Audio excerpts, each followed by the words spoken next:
সম্প্রতি ভারী বর্ষণে চট্টগ্রামের চিত্র আপনারা সবাই দেখেছেন। বন্যার জেরে ৬৭টি নদী, উপনদী, লেক, খালে ৩৭১টি জায়গায় ভাঙন দেখা গিয়েছে। বন্যার ফলে প্রায় ৩০ কিলোমিটার বাঁধ ক্ষতিগ্রস্ত হয়েছে। পরিসংখ্যান বলছে শুধু চলতি বছরের বন্যা চট্টগ্রামে ২০০ কোটি টাকার ক্ষয়ক্ষতি হয়েছে।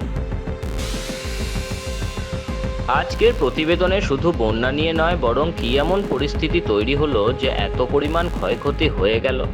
বাংলাদেশের একটা পুরনো রোগ আছে, কোনো কিছু ঘটলে তার বাস্তবতাকে তুলে না ধরে মিথ্যাচার আর অপপ্রচার চালিয়ে যাও।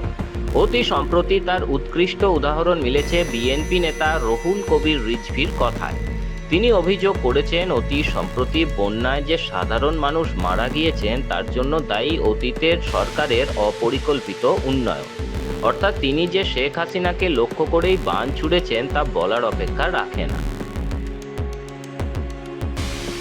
তিনি শুধু হাসিনা বিরোধিতায় নয়, ক্যামেরার সামনে মাইক দেখলেই ভারত বিরোধিতা নিয়ে দু চার কথা না বললে ভাত হজম হয় না। সেই একই দিনে তিনি বলেছেন কটি বিশেষ দেশকে খুশি করার উদ্দেশ্যে শেখ হাসিনা সরকার রামপাল বিদ্যুৎ কেন্দ্র নির্মাণ করেছিল। এর ফলে সুন্দরবন সংলগ্ন পরিবেশ ও জীব বৈচিত্র্য হুমকির মুখে পড়েছে বলেও অভিযোগ করেন তিনি। তর্কের খাতিরে ধরে নেওয়া যাক শেখ হাসিনার আমলে অপরিকল্পিত উন্নয়ন হয়েছে, কিন্তু সেই সমস্ত পরিকল্পনা, প্রাথমিক রূপরেখা তৈরি, অর্থায়ন অর্থাৎ ঋণ প্রদান, কৌশলী কর্মী সরবরাহ থেকে রূপায়ণ সবটাই যে দেশ করেছে, সেই দেশের দিকে কি একবারও আঙুল তুলেছেন রিজভী সাহেব? না। তখন রিজভী সাহেবদের মতো নেতাদের নাকে যেন গন্ধ ভাদালির পাতা ঢুকে যায়। রিজভী সাহেবের মতো মাথা মোটা নেতারা যাই ভুল বকুন না কেন, শুভবুদ্ধি সম্পন্ন মানুষের কাছে আবেদন, আসুন চট্টগ্রামে বন্যার আসল কারণ তথ্যসহ জেনে নেওয়া যাক। চীনা ড্রাগনের গ্রাস। পরিসংখ্যান বলছে বাংলাদেশের বিভিন্ন উন্নয়ন প্রকল্পে গত দেড় দশকে সবচেয়ে বেশি ঠিকাদারি কাজ পেয়েছে চীন। এর একটি অংশ বাস্তবায়ন হচ্ছে দেশটি থেকে নেওয়া ঋণের টাকায়। ঋণ ও ঠিকাদারি মিলিয়ে সে অর্থের পরিমাণ দাঁড়ায় $30 বিলিয়ন। তথ্য আরও আছে। বাংলাদেশ রেলওয়ে, সড়ক ও সেতু মন্ত্রণালয়, গণপূর্ত বিভাগ, নৌ পরিবহন মন্ত্রণালয়, বিদ্যুৎ বিভাগ এবং আন্তর্জাতিক কয়েকটি সংস্থার সূত্র এবং ওয়াশিংটন ভিত্তিক থিঙ্ক ট্যাঙ্ক আমেরিকান এন্টারপ্রাইজ ইনস্টিটিউটের তথ্য অনুযায়ী চীন 2005 থেকে 2024 সাল পর্যন্ত বাংলাদেশে ঠিকাদারির কাজ পেয়েছে $26 বিলিয়ন বেশি। এর অধিকাংশই পেয়েছে গত 15 বছরে, অর্থাৎ শেখ হাসিনার আমলে। সেই চীনা প্রকল্প বাংলাদেশে বিষ ফোড়া হয়ে দেখা দিয়েছে। প্রথমেই ধরে নেওয়া যাক কর্ণফুলী টানেল। চীনা স্বপ্নে বিভোর হয়ে শেখ হাসিনা একাধিক প্রকল্প দিয়েছিলেন চীনকে। চীনের চাকচিক্য, বিশ্বখ্যাতি, বিজ্ঞাপন দেখে মজেছিল অনেকেই। কিন্তু কর্ণফুলী টানেল তৈরি হওয়ার পর দেখা গিয়েছে দই বলে চুন খাইয়েছে চীন। দৈনিক লোকসান দেখা দিয়েছে 27 লক্ষ টাকা। প্রকল্পে আরও গলদ আছে। চীনা ঋণে তৈরি হয়েছে লালখান বাজার চট্টগ্রাম শাহ আমানত বিমানবন্দর পর্যন্ত এলিভেটেড এক্সপ্রেসওয়ে নিয়েও বিতর্ক দেখা দিয়েছে। আশা ছিল এই এক্সপ্রেসওয়ে চালু হলে যানজট কমবে, উল্টো দিকে টোলের মাধ্যমে আয়ও বাড়বে, কিন্তু এখানে স্বপ্ন প্রায় অধরা। পরিসংখ্যান বলছে 18 মাসে 1.41% বাস ও মিনিবাস চলছে। 2025 সালের ফেব্রুয়ারি মাসে, অর্থাৎ ইউনূস আমলে প্রকাশিত সংবাদ মাধ্যমের রিপোর্ট বলছে চট্টগ্রামবাসীকে উন্নয়নের চমক দেখাতে প্রকল্পটি নেওয়া হলেও এটি এখন তাদের জন্য দুর্ভাগ্যের কারণ হয়ে দাঁড়িয়েছে।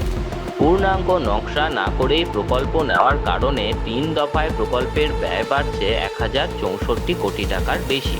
সেই সঙ্গে 3 বছরের প্রকল্পটি গিয়ে ঠেকছে 8 বছরে। হ্যাঁ, ঠিকই শুনছেন এবং দেখছেন। চীনারা স্বপ্ন দেখায় একরকম, বলে আর এক রকম, আর কাজ করে একদম ভিন্ন রকম। চীনের সস্তা স্বপ্ন যে কখন দামি হয়ে যায় তা আঁচও করতে পারবেন না। অভিযোগ উঠেছে এই এলিভেটেড এক্সপ্রেসওয়ে তৈরি হয়েছে, কিন্তু নিয়মমাফিক ড্রেনেজ ব্যবস্থায় কোনো পদক্ষেপ করা হয়নি। উদ্দেশ্যটা ঠিক কি? যাতে এই এক্সপ্রেসওয়ে দ্রুত ভেঙে পড়ে। 2026 সালের জুলাই মাসের বন্যাতে চট্টগ্রাম কার্যত ডুবে গিয়েছে। ক্ষতিগ্রস্ত হয়েছে 10 লক্ষ মানুষ। এত কিছু দেখে শুনেও সেই একই ধারা অব্যাহত রাখা হচ্ছে। লখান বাজার চট্টগ্রামের শাহ আমানত বিমানবন্দর পর্যন্ত এলিভেটেড এক্সপ্রেসওয়ের মতোই ঢাকা আশুলিয়া এলিভেটেড এক্সপ্রেসওয়ের কাজও চলছে। সেখানেও সেই একই সমস্যা। দফায় দফায় ডিজাইন পরিবর্তন করা হচ্ছে, খরচ বাড়ানো হচ্ছে, তারপরেও ড্রেনেজের মতো গুরুত্বপূর্ণ বিষয়টিকে অত্যন্ত সুচতুরভাবে এড়িয়ে যাওয়া হচ্ছে। আচ্ছা, ঢাকা আশুলিয়ার ক্ষেত্রে ডিজাইন পরিবর্তনের কারণ কি? ধৌর থেকে আশুলিয়া নদীর শ্রেণী পরিবর্তন হয়েছে, ফলে ব্রিজের উচ্চতা বেড়েছে। এছাড়া বাইপাইল মোড়ে ওঠানামার জায়গা ছিল না, সেখানে ট্রাম্পেট ইন্টারচেঞ্জ করা হবে নতুন করে, ফলে ডিজাইনেও পরিবর্তন আনা হবে। এসব কারণে প্রকল্পের ব্যয় আগের চেয়েও বাড়বে বলে মনে করা হচ্ছে। বিশ্ববিখ্যাত চীনা প্রকৌশলীরা যখন নকশা তৈরি করছেন, তখন কি এসব বিষয় মাথায় রাখেন না? ঠিকই ধরেছেন, তাদের মাথায় থাকে কিভাবে ভুলভাল বুঝিয়ে প্রকল্প বাগিয়ে নেওয়া যায় আর তারপর সুন্দরভাবে জবাই করা যায়। তিস্তা ও পদ্মার ওয়ার ম্যানেজমেন্ট প্রোগ্রামেও যে কতবার নদীর গতিপথ বদলাবে আর নকশা বদলাবে, সেটাই এখন দেখার। গোটা দুনিয়াতে উন্নয়নের নকশা তৈরি হচ্ছে পরিবেশ ও ভবিষ্যৎকে মাথায় রেখে, কিন্তু চীন, এশিয়া, আফ্রিকার যত ছোটোখাটো দেশে উন্নয়নের স্বপ্ন বিক্রি করে প্রকল্প বাগাচ্ছে, সব কটারই মূল লক্ষ্য ভূখণ্ড দখল করা। আর সাধারণ মানুষ ঋণের বোঝা আর বন্যার জলে যে ডুববে তা তো বোঝাই যাচ্ছে। তথাকথিত গণ অভ্যুত্থানের পর ডক্টর ইউনূস ক্ষমতায় ছিলেন, চোখে পড়ার মতো উন্নয়ন কিছু না হলেও চীন সহ নানা দেশ সফরের পর জনগণের ঘাড়ে অতিরিক্ত $9 বিলিয়ন ঋণের বোঝা চাপিয়ে দিয়ে গিয়েছেন। তারেক রহমানও ক্ষমতায় আসার পর আরও একটা জুলাই অভ্যুত্থানের ভয়ে মালয়েশিয়া চীন সফর করেছেন দেশের উন্নয়নের জন্য। তিস্তা প্রকল্প তুলে দিচ্ছেন, পদ্মা প্রকল্প তুলে দিচ্ছেন, মংলা বন্দর তুলে দিচ্ছেন, চট্টগ্রামের আনোয়াতে ইকোনমিক জোন তুলে দিচ্ছেন, এমনকি চীন, মায়ানমার, বাংলাদেশ রেল ট্রানজিটের ব্যবস্থাও করে দিচ্ছে। ভবিষ্যতে দেশের মানুষ পাবেন কি?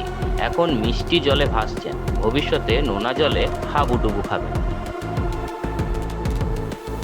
ব্যুরো রিপোর্ট, মাধ্যম।